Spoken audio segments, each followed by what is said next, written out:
And welcome to the Talon Outdoors Show. I'm Charlie. I'm JD. I'm Captain Paul. And I'm Grant. There we go. I'm sitting here. He started the show and I was texting my nephew. He said, I left the house this morning, and he goes, I'm off today. We're recording on Friday. He goes, I'm off today. I can run the disc. And I'm like, so I put him on that old 4440 John Deere. Now, the folks in our Dothan Wiregrass area know exactly what I'm talking about. I'm put him on Papa's, my daddy's 4440 with the broke air conditioner. So I got the windows open. And he goes, you just want me to disc because the air conditioner don't work. I went, no, I mean, before I get on it, I'll fix it. But I'm trying to keep that old stuff running. I thought you fixed that AC in that thing. I did a little bit. I got there's something ain't quite right. I gotta fix it. You need a bigger hammer. All the air conditioners are breaking on everything. It's just, and it's coming up on that season. But I went and got the Kubota from Dothan, and I'm pulling the grain drill with it because the air conditioner works on it. And so he can disc. I'm a plant. But no, we're getting some grass put in the ground, and he's like, hey, we're going to disc this twice? And I'm sitting there thinking, I ain't going to. Yeah, go ahead. Yeah, you go ahead. Grab some of the big old logs and put up on top of the disc so it digs down in there real good. I keep messing with him. I was like, oh, man, I give him a hard time. He's my nephew. I love him to death. I'm proud of him. He's like assistant meat manager up at Costco here in town, and I picked on him. Remember on the show, I picked on him one time because he didn't get the 16ths or something on the tape. We were putting the porch on the back of his house, and I said, well, what's the measurement? He goes, it's that little hash between the big one and the other one next to the bigger one, or something like that. And I'm like 3 strikes to the right. So if you're in town, he's working Saturday and Sunday. So if you're listening to the show, run out to Costco and buy some meat. But while you're there, and I do it in the morning because I think he gets off at like 2 or something, go in there and say, hey, I need to speak with Dylan. And he big dude, beard, have that big net over his face and all that stuff. He's a good old boy. And he'll come out and go, hey, listen, these 2 packs of meat here, which one's heavier? I see the decimal point. I don't understand decimals. Can you put it to me in fractions? And then when he looks at you funny, go, Charlie said you could explain it to me. Now, it's going to make him mad. But if you can't mess with your family, if you can't mess with your family, who can you mess with? So sorry to interrupt, but Grant and I, before the show, were just lamenting about FSU baseball deciding to have a noon on Friday baseball game. I don't know if that was an athletic department decision or if that was a head coach decision. Either way. Did they put the fence back up? Yeah, they did. They're playing super regionals as we're recording right now, noon on Friday, and so Farrar just hit a 3-run, or he just hit a shot. What a start! 3-0 in the bottom of the first. Well, if you're listening to the show, it's this Saturday. Already, we're not. There's no spoiler. Dude, so who won? It's happening right now, knucklehead. We don't know. This is airing on Saturday. You should know what the score is. Who won? In the bottom of the first with 2 outs, it's 3-0 FSU. Oh, there you go. See, here's the thing: is this Saturday, and JD doesn't even know what happened yesterday yet. I'm that far behind most of the time. I am in fact that now, far are behind. you living in Mariana now? Because you seem like you're on slow time. Y'all can all. I am not from that side of the river, sir. That is a huge insult to somebody from Gadsden County is to accuse us of being from Jackson County. Now, see, you were used to the folks in Sneed. So that was a Chattahoochee versus Sneed's thing. I get that, but us over in Mariana, No, I didn't like none of y'all either. Every time I went over there and tried to chase your girls around, y'all would get mad about it. Yeah, because we didn't have that many. And between you and the Chipola baseball players, we didn't really have much of a chance. Well, I'm sorry. I really you get all those Yankees and South Florida apologize. guys in there, and you get some from down around Gainesville come up in there, and next you get all these out-of-town baseball players. Well, back in those days, because Chipola Junior College had one of the few on-campus dormitories, their baseball and basketball players lived in the dorms, and that was one of the few JUCOs that had dorms. So they got people from all over the world to come there to play baseball. It was a few hours in and around that thing. No, in and around it, because we got to be friends with some of the ball players there. And I've seen kegs go in and out of that thing. I've seen I've seen a lot worse than that. Back then, that was an absolute, funnel to Major League Baseball that were for guys from out of the country. The Luis Aliceas that went there, that played at FSU, and the Figueroas and all those guys from the Dominican and stuff that didn't really speak a lot of English. They'd bring them over here. Major League Baseball might pay them to come to the U.S., go to JUCO long enough to learn to speak a little bit of English and see what kind of actual baseball player they were. Huh? Very little. Yeah. Very little English, but enough to get by. But we also had ball players from the Bronx and Boston, and I remember one from the Bronx. You couldn't understand anything he said. So his name was Venuti, I think, or Venuto was his name. I know exactly who you're talking about. So he was. Yeah, this is old school. We actually know the same people from back then. We didn't know each other, which is probably good because we'd have got to fight. So we'd be a lot uglier than we are today because you're all skin up and bruised up, and broke jaw.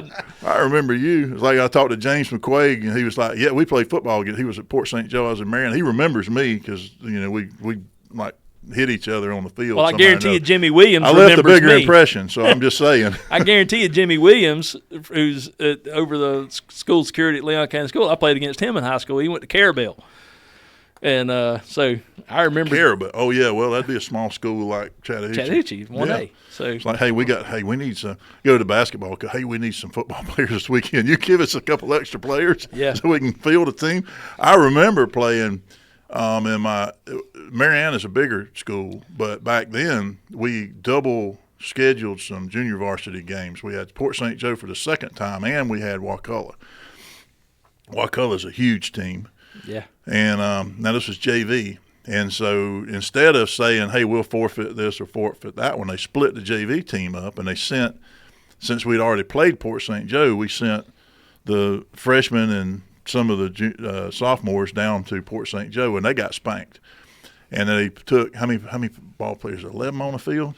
At a time, yeah. We had 12 to play Wakulla. Wakulla showed up with like 47. A band and 3 buses. You know how to line up on a 5, 10, 15-yard line? They filled up like a whole end of the field. And they brought everybody. I think they brought some varsity. And every time, I feel like every time I lined up, I was lining up on a clean uniform, and it was dirty. I mean, you'd be just wore slap out. Ain't come out of the game. And I think the only thing I didn't do was either the kick return or kickoff to one or the other. I had one break during the game. You wasn't fast enough to be on kickoff, same as me. Well, no, my buddy Mark Rosberg that they were putting in for me, he was slower than me, so it's just it was. I came off the field on kickoffs. With 12, that many players. Yeah, I mean, and it was one of those things, and we won. We beat them like 70-something to 6. Oh God! And I don't know how our guys in the backfield could still run. I know I couldn't hardly block by the end of the thing, but every time we'd get up, there'd be some new kid in a little clean uniform, and you'd just push him all over the place. And cannon fodder. And we were playing hard because we were mad. You're going to show up here and dominate us on our field, that right there at the Bulldog Stadium. I mean, that was probably the best game I ever played. Short of homecoming my senior year. That was the only good. I sucked. I was terrible.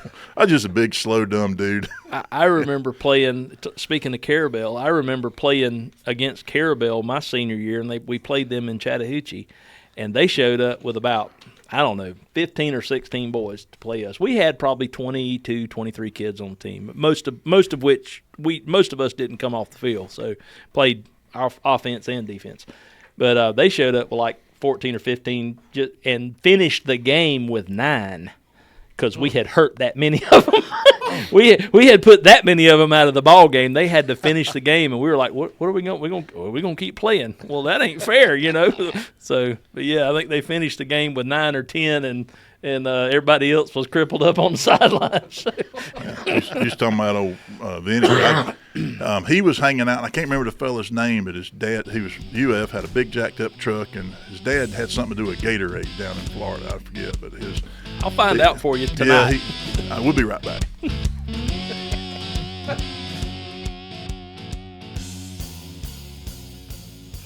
And we're back.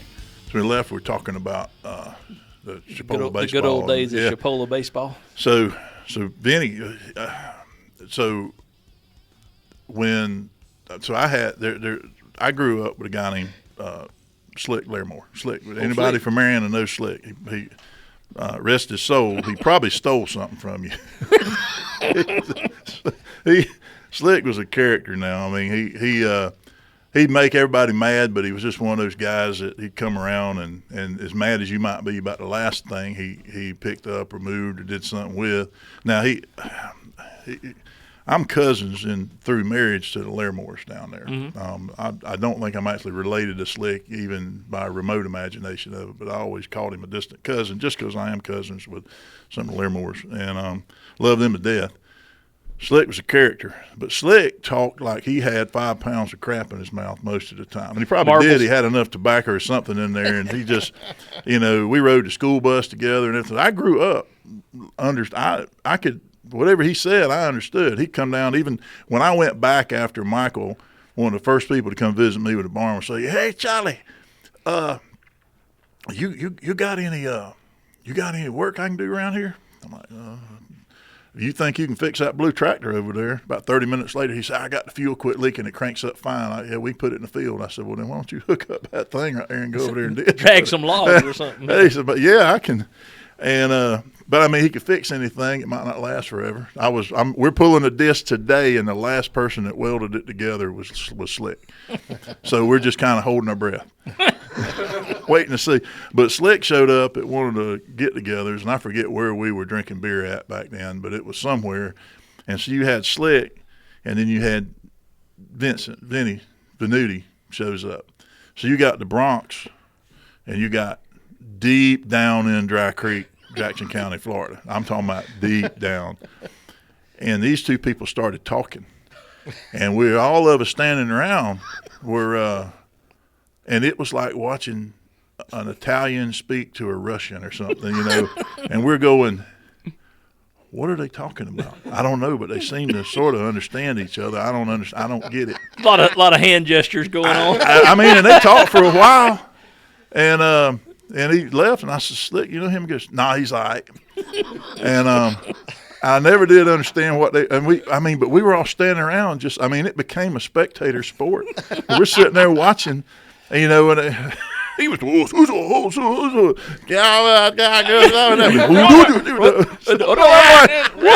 the corner, like a sumo wrestler and a South American MMA guy going at it, and I'm like, okay. Oh, man. And I can't remember the guy's name that had that big truck, but I left Bellamy Bridge Landing one night, and I wasn't drinking. I just was in my old 72 Chevy. Did the ghost get you? And I had that inline six. And you didn't get got by the ghost, by the haints? No. Okay. No. And I rounded the corner, and there was a S-curve leaving, and I had these speakers strapped to my gun rack.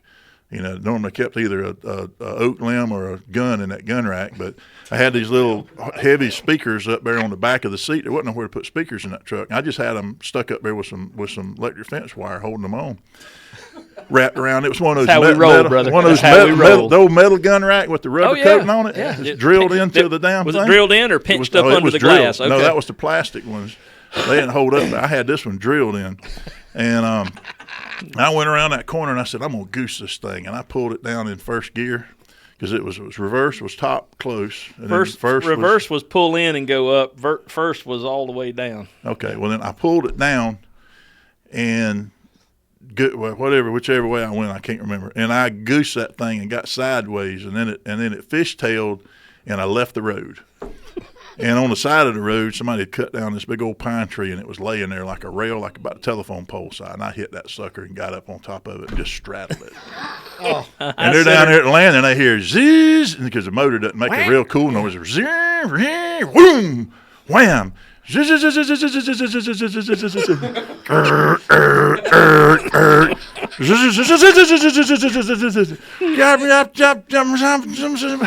of a... And he pulled around there and goes, "You want me to pull you off?" Like, yeah, man. Took it to the bumper. He drugged me off that thing. I went home. My steering wheel was upside down. And those old worm gearboxes Oh, and those yeah. things, they were loose anyway. I mean, you want to turn. I was driving down the road, and I was like, talking about put your hands at 10 and 2. And I had one hand on top, and it was 9 and 3, 9 and 3, 9 and 3, just to go straight. And that's the way it was the rest of the time I had that truck. Remember I did flip the steering wheel back over. I couldn't get it to work in the gearbox. I just popped the steering pull the wheel off and turn it spun around. it around and put it back on. Oh, the front end never did line up again after that. You remember 3 on the tree column shift. Uh-huh. If you ain't never drove a 3 on the, you probably have never driven. Well, they were notorious for, so right in front of the firewall in the engine compartment, in the engine bay, that shifter was tied to there was a linkage in there. So when you move that shifter on the column, it was moving these complicated little rods up in the engine bay that went down to the transmission. Mm-hmm. And them things sometimes would get tangled up. They get crossed up. And you got to get out with somebody in there wiggling the gear shifter and somebody with a hammer. And you're sitting out there at the gas station, and all of a sudden nothing works anymore. And Daddy goes, "Go out there and get that hammer and go beat on that right there. Yeah, hit it right." And if the kids nowadays, the joke nowadays is talking about you don't know how it feels unless you've held the flashlight. You've never been called an idiot so many times, or whatever it is. If you hold the flashlight while your daddy's working on a car, right? People are traumatized by that. Yeah. Well, my daddy was yelling at me through the windshield with the window open. Beat on it right there. Hit it right. No, God, hit it right. No, right there. And he's, he knows exactly where he wants to hit it. Right. And I'm out there at 10 years old with a hammer just hitting anything that wasn't moving, and Daddies are bad about that. And we're sitting at the bait store, pointed towards the river, down that big hill there in Chattahoochee, on an incline with a shifter that doesn't work, and who knows what gear it's in, and he can't get out. So, and with the car, I finally hit the right. That's it. Get in. Let's go. God bless America. Just get out of here because he's and embarrassed. he's talking about, if you knew what you was doing, we'd have got out of here 10 minutes ago. So, yeah, my shifter did that. I finally mine froze up, and I couldn't get it to work anymore. So I cut a hole and put a floor shifter in it. I had 3 on the floor. And every one of them trucks, now the original collar, there was a collar that went around. So on the gear shifter had a column that went around the steering column. It was a collar that went on there, and it would pivot when you shifted gears. And I guarantee you there ain't one of them things still on the road where that collar, it was originally painted the same color as whatever the interior or exterior of the vehicle was painted. Now. Everybody had a gray one because you had replaced that collar at some point in time in its life. That was one of the things. Well, there was something inside the steering column that went forward and backwards. It twisted and it went forward and backwards. Well, that was the rod that mine went froze to them. up. Yeah, that was before PB Blaster, and I could have freed it up. So I just cut a hole in the floorboard. But then the shifters, there's little whatever shifters they are, they're only about 9 inches long. They make them for like hot rod cars, not pickup trucks. Yeah. And so in order to shift, your head had to go below the dash level to reach down there and shift. So I got me an old turnbuckle and screwed it on there. But now one side of a turnbuckle is right-hand thread and one's left-hand thread. So then what I had to do was get me a bolt. I drilled out a cue ball, and I didn't have an 8-ball, and put a piece of rod in there. And I couldn't screw it down into things. So I had to get a smaller bolt and then wrap it with duct tape and shove it down in there. And so you just had to be careful the whole rest of it. I'm telling you, man, it started out as a good truck. By the time I got done with it, I had put air shocks in the back, put 1150s in the back, and 70s in the front. Street tires on the front. On white spoked rims. Old white spoked rims with that old reddish orange hot rod color. My floor shifter on my floor shifter on my truck. My floor shifter on my truck had a baseball screwed on instead of a shift knob that had the gear pattern and all. It had a baseball screwed on it. So I was shift geared with a baseball. I thought I was something, but I was somebody, boy. I grabbed that old baseball and put it in gear and go to town. It's the things rednecks do. It just is what it is. And you think I'm 57. We're telling these old stories about how we've done this. 2 days ago, I'm disking on the hilltop crossing the barn back of the house because it had rained, and it's a clay hill, all the sand's washed down, so it's just a clay knoll up there. And I said, well, you got to disc it when the ground's wet. It Yeah, can't 'cause be too otherwise it's wet a or it'll brick. clog up the disc, but it's got to be just right. And I caught it just right. And I went up there, and the disc had been sitting there for a long time, the one that Slicky welded up. But I had to find 1 1/4 inch heavy thread bolt nut to hold this thing back together. We told the story in the last show about me going all the way to Dothan to get a nut. And so brought it back, got it all fixed. And I get out there in the field, and I'm disking, and I'm trying to get it where I'm disking across the slope, but it's a knoll, so I'm trying to go around. And I look back as I'm making around. I look down there, and there's a disc pan laying there. And I went, well, that's oh crap! I look back. So you lost a nut. I had lost, and it was gone. It was somewhere. That's never good. I dropped one, and anyway, so I found. I just said I'm just gonna keep going. I'll see what falls off. Found a nut. Found a pan, found a spacer, but I lost one little piece off of it. So I went back to the house, and the piece was the block that goes between the nut and the disc pan. So I went to the house, and I said, what do I got that'll work? So I cut the center out of an old disc pan, so I had the thing that fit the shaft. I had replaced the front brakes on my daughter's truck, and I found she had her rotor. Brake shoe. Her rotor was sitting there. there. You go. So I took There you that big go. old rotor and put over the end of it, put that disc piece on there, ran that nut up on that sucker, cinched it down, and that's what Back in Dylan's business. disking with today. And yesterday I was planting up there with the no-till drill, and looked down, and lo and behold, there's the part I lost. Because you're not turning deep No, in you're that not. clay. I got it now. I got it on. I'm like, well, I need to go down there and take that. Nah, I'm leave it on gonna leave it on. It makes it heavier in the front. Oh, Mighty. in 2023. Be right back. 4. 24, yeah.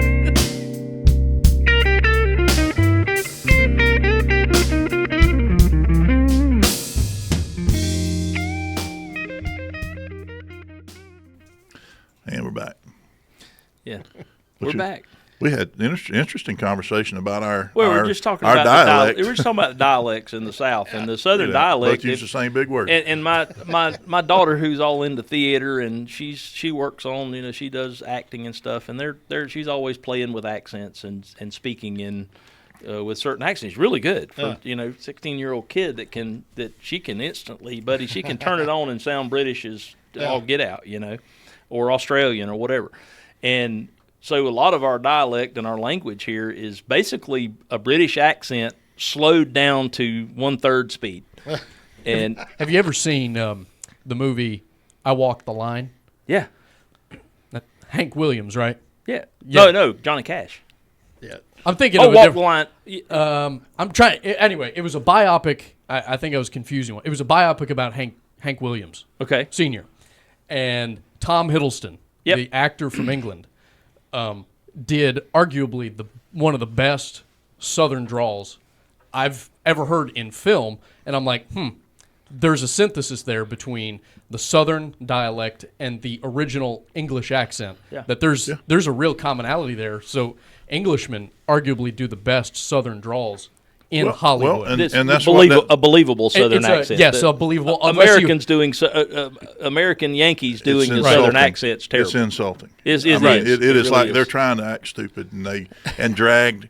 We gonna drag our syllable. No, stop that. That's not how we talk. That's now depending on how far out in the woods you go. Yeah, I mean some people can get a little. And I used to. Growing up, it's like, well, it's just hot down here, and we just talk slow because it's doggone hot. I don't want to get in a big hurry. We put crazy on the front definitely hot porch. right now. We put crazy on the front porch in a rocking chair, give it a glass of sweet tea, and just wave at the neighbors. But yeah, I mean, it's Call me a liar. Call me a liar. I Saw the Light I saw was the name of the yeah, film. okay. I mixed up the Johnny Cash and the Hank Williams song. Yeah, I've heard some Brits do a good Southern accent. But it's what we are. So well, I don't do accents. I can enunciate and speak fairly clear English if I'd like to, Americanized version of English. And normally when you hear me talk on the radio, I'm trying to explain something or I'm teaching a class, I try to enunciate properly as well as I can, and then I slip into just however I want to talk. Yeah. Like right now, I'm just saying what I want to say. So, and my kids used to rag me because I was in Tallahassee. When I came to Tallahassee, I came to go to college, and I didn't fit in real well. I just didn't. I got in fights at fraternities. I just, if I Me went, neither, but I didn't care that I didn't fit in. That's different. Well, no, and I didn't really care, and it got to the point where I just didn't like this town. I left. When I came back as an FSU police officer. Well, now I'm responding in uniform to the same fraternities that had just basically ambushed me. And, Bless their heart. The Pike House one night just jumped all over me. And my FTO and my corporal, who were my training officer and my supervisor, when I came back, when I got in that fight, the ones that responded to the call ended up being my supervisors when I came back. And so it was one of those, we got to go turn this party down. Let's go. And all right. That lasted about one trip, and I realized there were a bunch of whatever. Yeah. They didn't confront me. And so anyway, I don't know what I was talking about. But when I would stayed in Tallahassee for a while, I started to speak a little differently, and when I would go home, I got this for you. I'd slip back into speak it. differently when you're talking in front of people too. Sometimes you kind of turn it off, turn it on. I don't bother. You are fairly consistent. I will say that, JD. Whoever you're talking to, wherever you're talking, I never get a sense that you switch gears. Airs. You don't switch gears. You just stay. And Well, did I ever tell you about the time I broke my watch up in New Hampshire? No. So I want to hear this. I was up in New Hampshire. Do we have time for this story before the break? So we got less than a minute. You know the little springy pin thing that holds your watch band onto your watch? I was in New Hampshire, and I broke that pin. I went into Walmart up there because I knew they'd probably have it. And I had the little girl working behind the counter there, and I said, hey, I broke this pin here on my watch. Y'all have any of those pins laying around? Anyway, we're going to be back in a minute. This is going to take a minute. We'll be right back. Tune back in.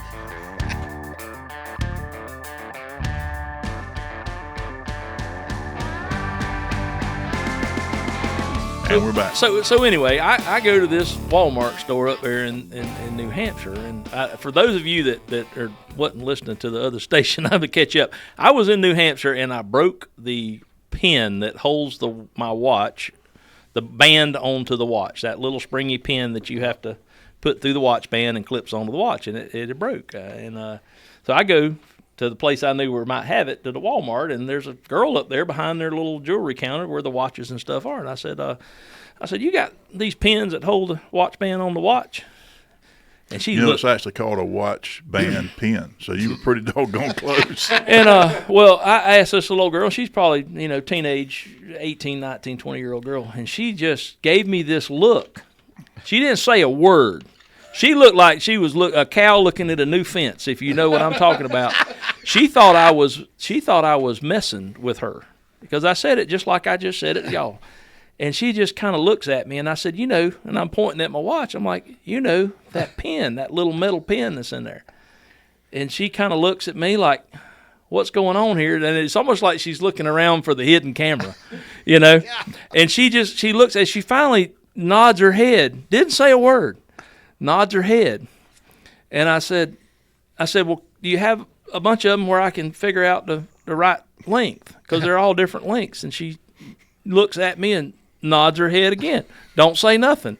Reaches up under the counter. She brings out this little box of all different lengths and this thing. And she kind of looking at me real careful like, and she opens that lid on that thing, and she kind of points at them. And I'm digging around in there, and I'm taking them out, and I'm holding them up to my watch. And I said, that'll do right there. And I said, how much owe you?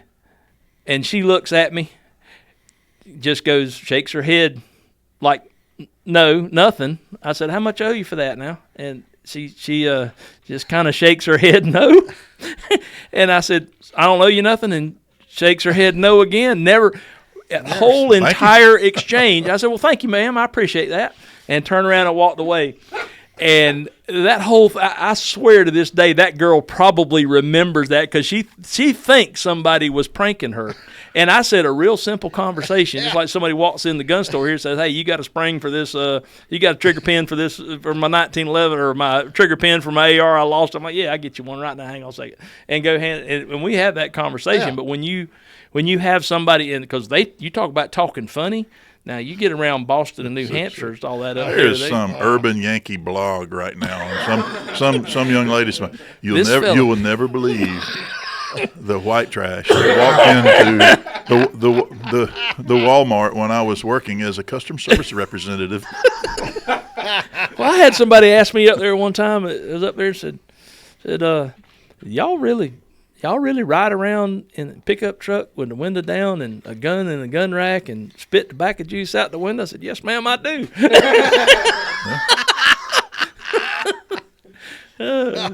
Different world. It's all right, though. It's all right. I went fishing Monday. Yeah. I got invited to go with some guys from Sneed's and Bluntstown, and we met down in – I got up and left my house at 2:30 in the morning to be at Port St. Joe. Went with a fellow named Mike Blackburn. He's a welder over in Bluntstown, and we went out on his boat out of Port St. Joe early Monday morning, and we caught a limit of red snapper, a limit of red grouper, and one scamp. Wow. And that's some good. And then Wednesday night, after I got back, we cleaned the fish and all that stuff. I got home about 9:30 that night. It was a long day. Give out. But me and Donovan Weeks, my buddy over in Sneed's, invited me to go, and we had a big time. And I cleaned the fish and brought them home, and I got my mama to make some crab meat stuffed grouper. She took them grouper fillets and cut them open and made this crab stuffing and put some Parmesan cream sauce on the top. Oh, I hurt myself with that stuff Wednesday night. Man, that was good stuff. So that's some good. But I enjoyed the trip. It was we were we're right out there at the Swanson area, so 30-something, 33, 34 miles offshore, fishing about 200 foot of water, and we caught and released 3 limits of red grouper. Wow. They were thick, and I ain't talking about short ones. I'm talking about some good ones. That's that fishing I don't do. Yeah, I don't go out in the ocean myself, Charlie. I get seasick, and I swore when I get seasick. I get off this boat. I will never, ever do it again. I don't feel so bad then. You are a professional fishing guy. I fish on the lake. I don't and the bay. I ain't going in that ocean. I get sick. I ain't never done it again. But I bet you can pee off the side of the boat without feeling like you're about to fall in. Oh, absolutely. Me, I'm like, watching. I need corner posts mounted on my boat, so I got something to hold on to. Charlie on a boat is the closest thing. It's the closest human thing if you can imagine. If you say cat on a 2x4 again, I'm gonna tell a story about you falling off the bridge. You told the story about me falling off. Tell it again. Charlie on a boat looks like a cat trying to stay on a 2x4 with a 2x4 floating. Boat. Well, that's a big square boat, so he's good. But on a little boat, I'm fine. I like pontoon boats. You put Charlie in the John boat in the water where he don't swim all that good, and it's it's worse when there's somebody in the boat with me. If I'm in a boat by myself, JD, it's not that bad. Because you tied in. You tied yourself in. Don't no, lie. I don't have to worry about somebody at the other end deciding this is the time to reach over and pick something up and throw me off. Yeah. But if you see me and JD in a boat, now my little boat. What is that? Probably 14 foot, 15 48 or something 48, like that. And it's wide at the back, pointed at the front, and it's but that thing when you got to be careful because you get us in, you put JD in the front, and I'm in the back, and it ain't about 3 inches between the top of the boat and the water, and when you get up on plane, and if you stop too fast, that front end just dip right on in there, or the water will wash right up in the back. Yeah. And so right. we're out there tooling around with setting bush hooks and catching catfish and doing. I'm gonna sell this boat I got and get me something that my family can get in because it's just not. It's humorous watching Charlie in a little boat. It is. Yeah. It is. He's careful. I bought it when I couldn't afford nothing. I found a used boat, a little tracker boat with a 25 horse Mercury. Made by Yamaha. What is that, about a 14, 15, 16 footer? I think it's a 15. 48 or it's wider than a 48 though. It's wider at the back. Anyway, it's a good boat. Yeah. Trailer and all that. I took it in, got the oil changed on the boat motor, and the fella put it back together, and he didn't tighten something up, and the oil dripped back out, so it hadn't been cranked up in a while. So I got to figure out what he didn't tighten up. I don't know anything about boat motors.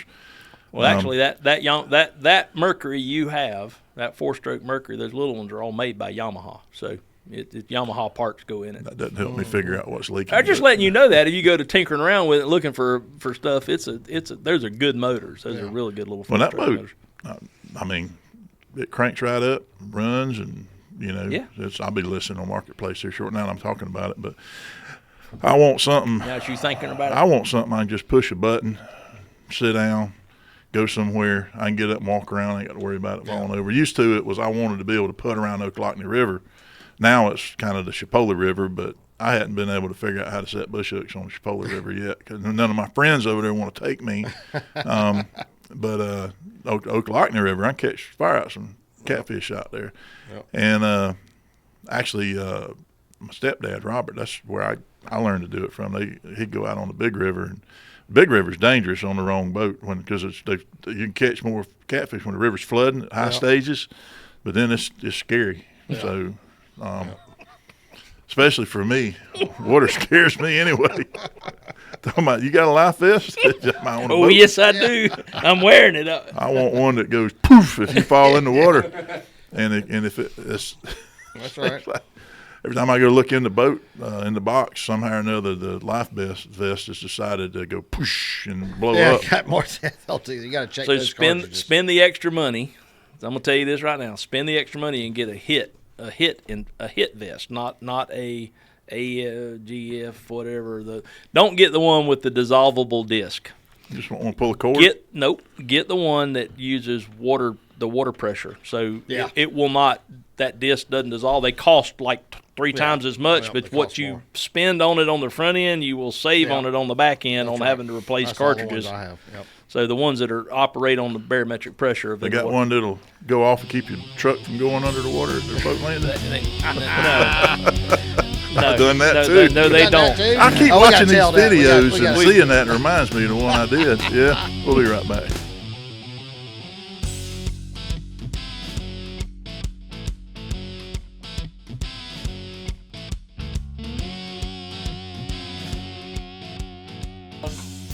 All right, we're back.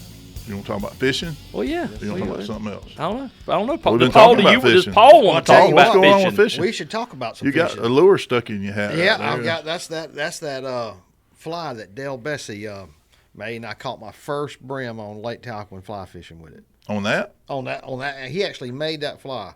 I can't even get it on. I see it. Handmade cork popper? Yep, handmade. It was a cork, and he handmade it.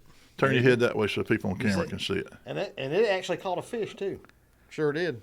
Can you see it? Yeah. Sure did. Yeah. But I tell you, when I can catch fish off my dock with a piece of bologna, so I mean, I ain't all that impressed. Well, yeah, that is true. I've been baiting up the brim at my dock, and the little kids, when I left coming down here for. So you did it on a fly rod? On a fly. First time I ever went fly fishing. Okay. Fly fishing's fun. I was a little tangled a little bit, but I'm surprised that you didn't. Fun. I'm surprised you didn't bust that thing because usually people fly fish. They like to hear that pop on the back end. You don't want to hear it, and it's like a crack in a whip. You know, if you accelerate your cast too much, and you hear a pop with a cork popper like that, so a lot of times it'll disintegrate. It'll just that's your line breaking the sound barrier. By the way, and you want to be smoother than that and not hear that pop. You know, that's right. But I tell you I have a report on Lake Talcott. The bass have been schooling. Oh, down there on the mouths of the creeks, been schooling in the afternoon. They learned anything? Yes, they are definitely learning something. But they've been schooling up. Yeah, I remember hearing my granddaddy and my uncle talk about fishing Lake Talcott when it was a very young lake. Right after they backed it up, and I've seen pictures of back in the day when they'd go out there and get on those fish schooling, and my granddaddy would say there would just be several acres of bass feeding in a big on the top water.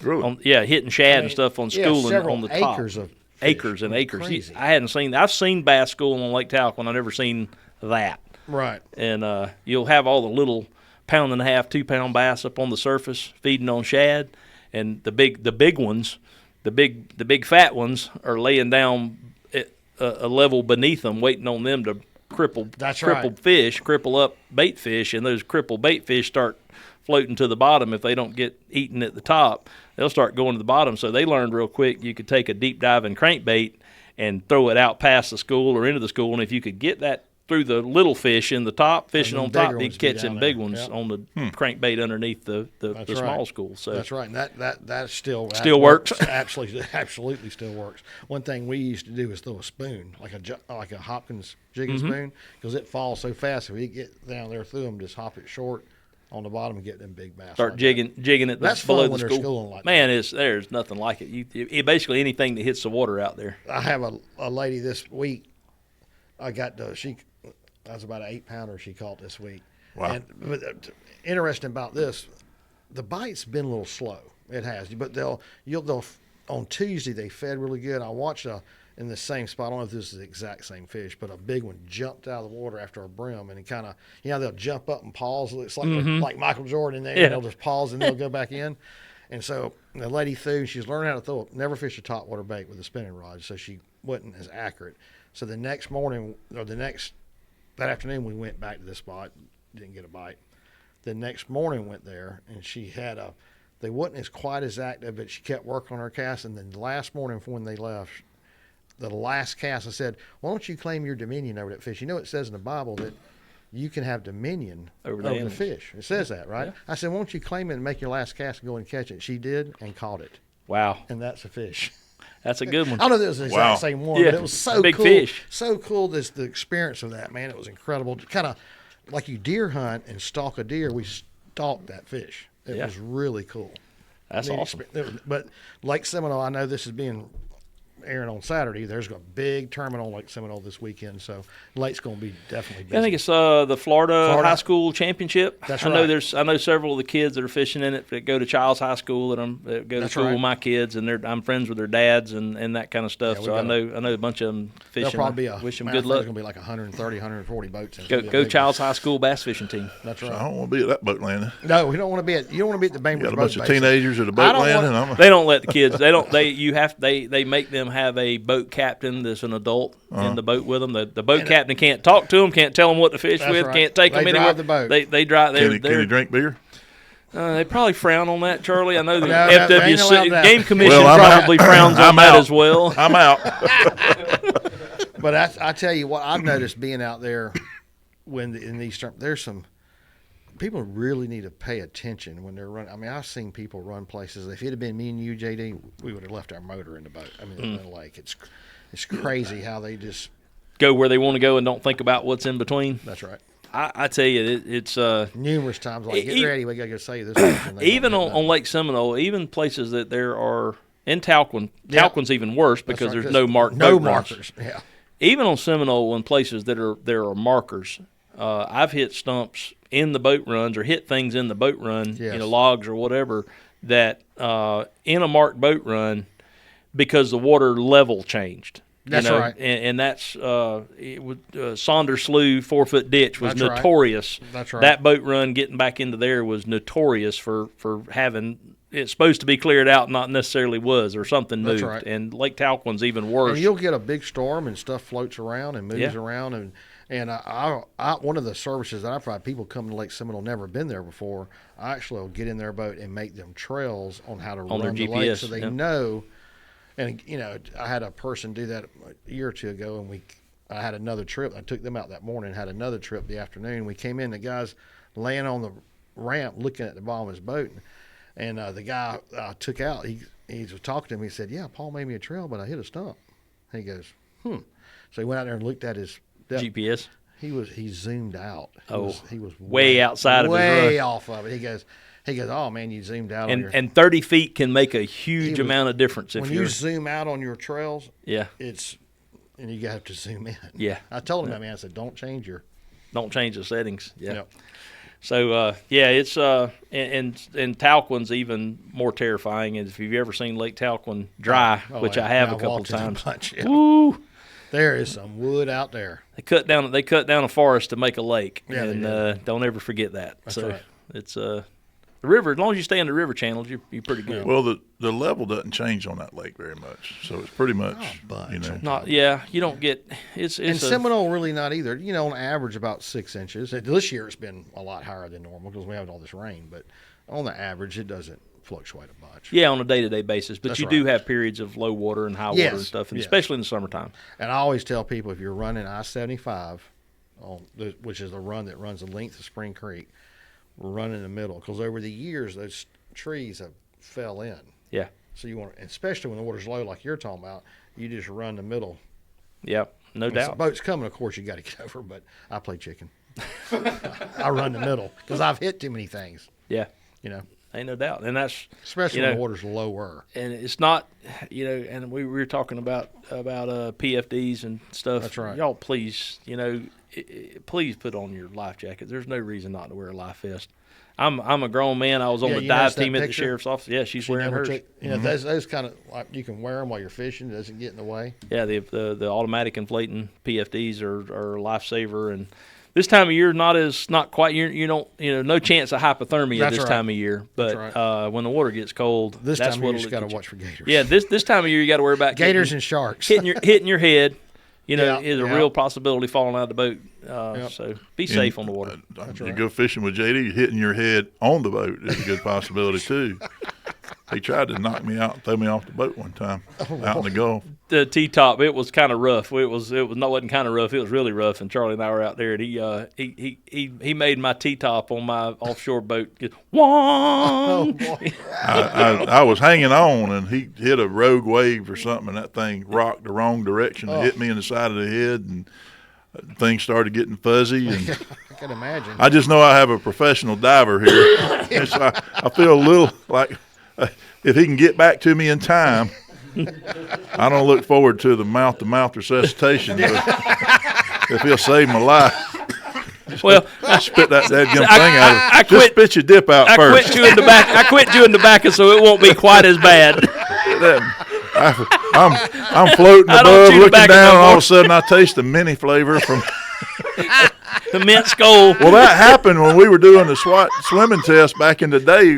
They made us go through a post 9/11 Tier 1 team, and they shove us under the ground, and they had to do the buddy Water, breathing under the water. Under the. I felt I'd rather be under the ground. I ain't scared of that. Shoved us underwater and Freudian slip there. I'm gonna and die. hold us under at the bottom of the pool, and then shove the mouthpiece in there and make you breathe a couple times and let you out. And Pat Kennedy's holding me down under the water, and I'm freaking out, and he shoves that thing in my mouth, makes me breathe, and the whole time I'm tasting spearmint. And I come up, and I get up, I'm like, he said, all right, you pass. And I'm like, well, what What was that flavor? and then I said, what is that? Why does it taste like spearmint? And Wiley Meggs goes, I wonder where my gum went. He was the one before me. I'm like, man, that's just nasty. I had to cheat on the swim test. They let us wear our flotation device. You have to blow it up. I just put about 2 puffs of air in it. That's all I needed to float. Bumping off the bottom. Just 2 puffs of air saved my life. All right, we'll see y'all next time.